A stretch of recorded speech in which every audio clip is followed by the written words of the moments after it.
Hi, today in this video I have come up with an uncommon an argument which is not easy to digest, an argument which will disturb your traditional financial wisdom.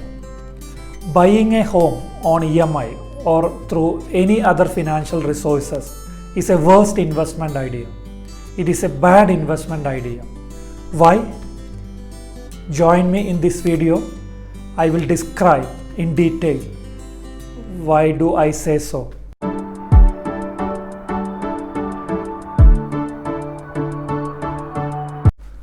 So your dream home is your lifelong burden if you put a housing loan on EMI. And nobody has ever told you this, right?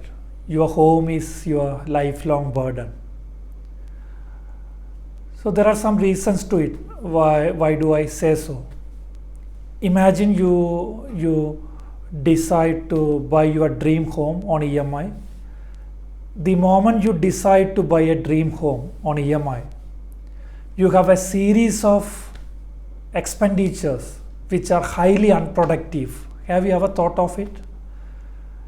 You buy furnitures, you buy kitchen accessories, you do interior decorations, you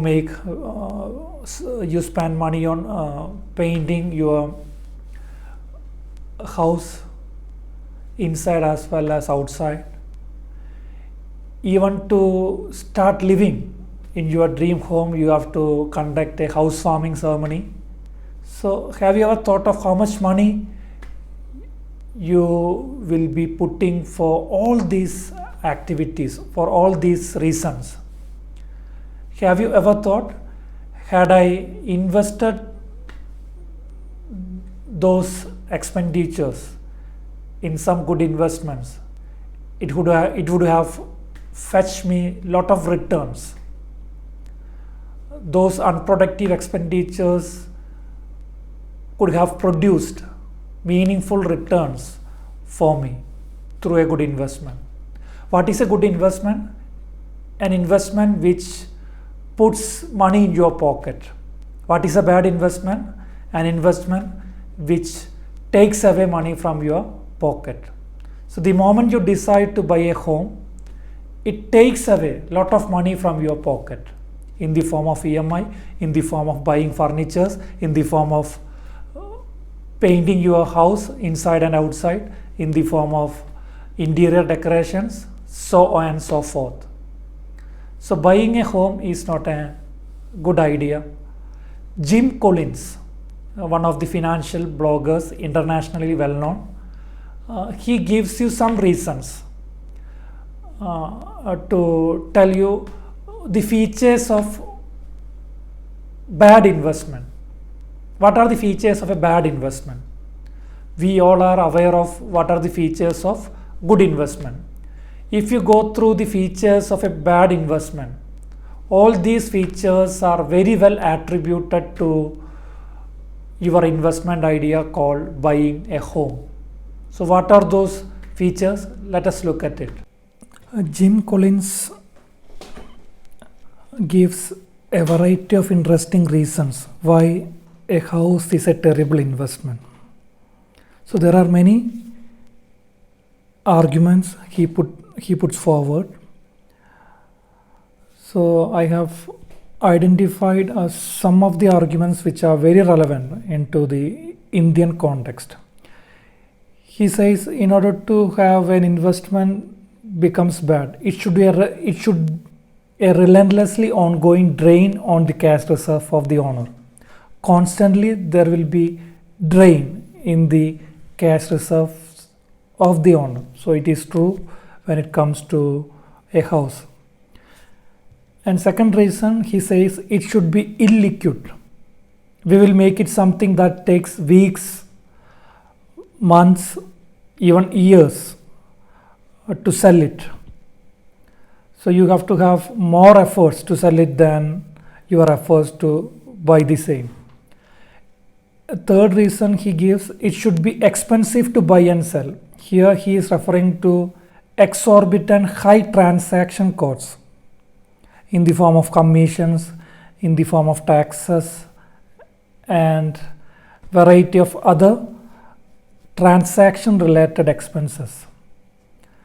Then he says it should be complex to buy or sell. That way we can ladle on lots of extra fees and reports and documents we can charge for. So that is another argument. He says one of the reasons for a bad investment. Then he says it should be unproductive. While we are talking about interest, let's be sure this investment we are creating never pays any. No dividends either. And it should be something that locks its owner in one geographical area. Another interesting argument that will limit their options. So buying a house, your options will be limited because you are restricted to one geographical area. And it should be expensive to own. Let's make sure this investment requires an endless period of repairs and maintenance without which it will crumble into dust. So it is expensive in the sense that maintenance cost is a headache. We all need a home to live. Nobody is going to argue against it. But don't think buying a home is everything.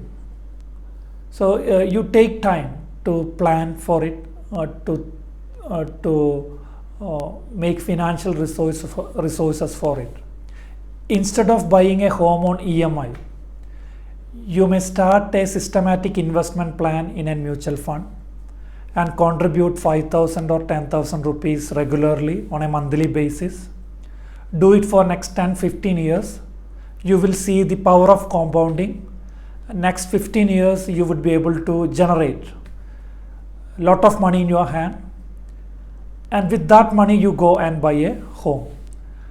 What we see generally, when you get into a job, you put an EMI and you get a house, and it becomes a headache for you. It becomes a source of stress for you, and you will have sleepless nights over a period of time. So why not live in a rented house with all the facilities for which you have to pay very minimum amount as rent, and wait for next 10-15 years instead of paying EMI for next 20, 30, 35 years. So this is how you have to plan, because ownership of a house is not an urgency, right? Buying a house and conducting a housewarming ceremony is not an urgency. So get this point in your mind. So I am addressing my students who are soon will go out of the campus in search of a job, and they will join in a job, and they will start generating cash inflow in the form of their monthly salary. So don't get carried away with the idea that somehow I have to buy a home on an EMI. Wait for next 10-15 years by contributing your money into an SIP, then make a corpus fund and buy a home of your choice. That would be more advisable than staying on a house loan EMI for next 30 years. So keep it in your mind. The mathematics of all these things I will discuss in another video. So bye for now. Thanks for watching this video.